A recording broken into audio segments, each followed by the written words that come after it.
channel, new episode here and new review. Beoplay E8 3rd Gen from Bang & Olufsen.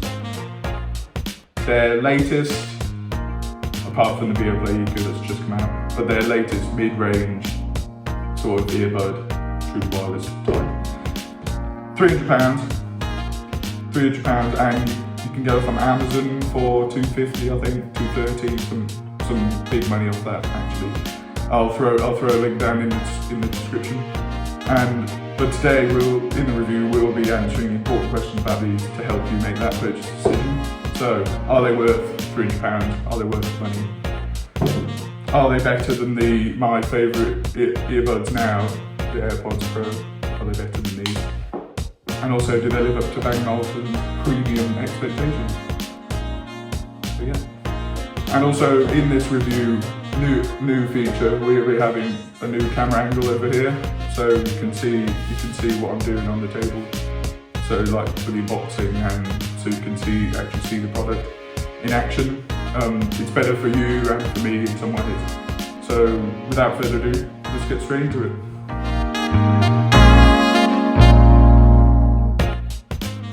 So this is my new angle that I was talking about in the description, so you can see the product as a point of view in the unboxing. And also I can show you different physical features in the review. So here's a close-up of the box. So what we've got here is Bang & Olufsen branding, Beoplay E8 3rd Gen, and a few highlights down here. So, superior sound, we'll get to that in the review of course. Wireless charging, which I can show you with the B&O brand charging pad I've got here, and up to 35 hours playtime, meaning 7 hours with the buds alone, like out in playing music, leaving 28 hours with these recharges in the case, and also Bluetooth 5.1, which I'll get to later on.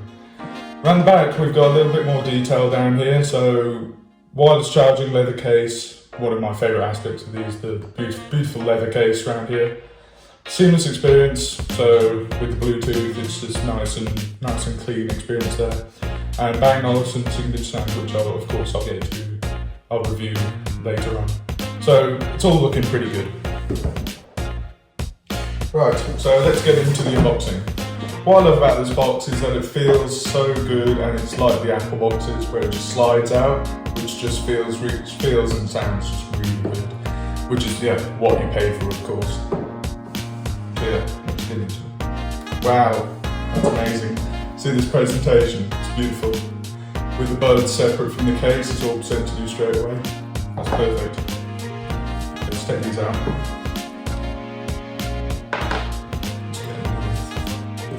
So yeah, underneath you get the manual, different size tips like these, just different buds, if you have different sizes, and this cable. And what I like about this, it's really long, quite long, meter I think, so you can charge from the wall out of it and keep it on the table, like here, just charging it. But you can charge wirelessly, so it doesn't really matter. So going back to the buds themselves, all you have to do for setup is put the buds in the case. So just pop them in there. There you go. And then wait like 2 seconds and it comes with like a flashing light. Yeah, there you go. Flashing. And then you get your phone, B&O app on your phone. Yeah, here we go. B&O app on your phone to set it up. So you click the ad, and then see it's already recognised, it's nearby. So you just tap on it and it'll bring you the setup menu and other setup steps. Now that we're all set up on the app, we can get straight down to the review. So there are 5 steps to this review: sound, comfort, features, connectivity, and my verdict, where I'll be overviewing the product's pros and cons. So, starting off with sound, honestly, there are some £100 earbuds that sound so much better than these. I don't know what it is. It might be fitting for my ears or just poor hardware, but they just sound very tinny in many songs, like the S, F and TH and those sort of sounds are presented in terrible mess where you can't really enjoy the music because you're overloaded with treble and hissing. But it's inconsistent because in some songs it's okay and others it just hurts your ears. It may be the recording or the tuning of the speaker, but it's nothing like B&O sound, which is a huge disappointment because nearly every other aspect of these is really good. So in terms of sound, the AirPods Pro are so much better, and I will be doing a full review of those very soon. During my testing with these, the comfort is good. It's not perfect, it's not the best fit in the world, but it's good, it's okay. And after a while you can't really feel them, so no complaining there. But they are very fussy with the tip size, because if you have too big or too small, they will fall out. But when I first put them in, they do pinch a little on the outer lobe of your ear, so around the edge. So you do need some time to get used to these. The added Comply foam tip is a good idea, and it does make the sound a little fuller, and so it improves the sound a little bit because it fills your ears with the foam. So it has some potential, but it's just not quite there. Now focusing on the features the E8 has to offer, there is a handful of high-tech and premium components in these, including genuine leather case and transparency mode. Active noise cancellation should be a standard of mid-range and high-end earphones in 2021, but unfortunately we don't see it here on the E8, and for £300 it needs to be there. But going into the essentials, the battery life is really good due to the ridiculously low impedance of these coming in at only 16 ohms. You get a total 35-hour with recharges in the case, but just the buds themselves you will get a whopping 7 hours, and comparing to the AirPods Pro, you only get a max of 5 hours themselves and 24 hours using the case. Going back to transparency mode, using the built-in mics, there are 4 modes: off, low, medium and high, where they turn down the volume with medium, mute with high and keep the same volume with low. This is a higher level of customization than the AirPods Pro, where you can only get one mode where it just turns on the mics and doesn't affect the volume. The E8s have an up-to-date connectivity, including USB-C and Bluetooth 5.1. This beats the AirPods, as the AirPods Pro only have 5.0.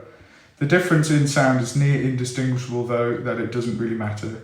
But this advance in Bluetooth offers better range from your phone, making some of the tracking features a little smoother. Although the E8 has no way of tracking them, it seems like they included 5.1 for the spec sheet. Also, the addition of audio codecs such as AAC and aptX from Qualcomm makes the sound a little better, but again, it may just be a gimmick. The E8s also have USB-C port on the rear to charge if you don't have the wireless charger, which is more convenient than the lightning port you get on the AirPods Pro. Now we reach the verdict of the review, and personally, they're not for me. The sound really lets it down. If the sound was a little better, like that of the Emerge or the H4 headphones, if it was better like that, then maybe they are worth £300, but definitely not now. That sound just lets it down so much, and it's a terrible shame, because all the other features like huge battery life, wireless charging, all these other high-tech features are really good, and I think they're worth it. But it's just the sound that lets it down, and that has to be the main thing. That has to be the main feature of a headphone, is to make good sound, of course. So those 3 questions. No, they're not worth £300. These are definitely better in every aspect, I think. And I'll be doing a review of these shortly, so stay tuned for that. And no, it doesn't live up. It sort of lives up to the Bang & Olufsen sort of premium thing because of the leather and nice materials. That's their whole thing, genuine materials, which, yes, that does live up to, but the sound just doesn't match that beautiful exterior. It's a huge shame, but they're just not for me. But they might be for you, and especially like the fit and stuff. Yes, exactly. So please get a demo in store if you still think they have a chance with you.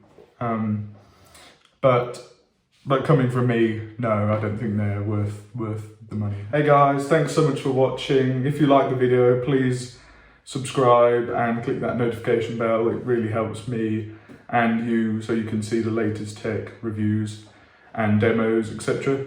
and all my other videos I make. And yeah, thanks so much for watching anyway, and see you in the next one.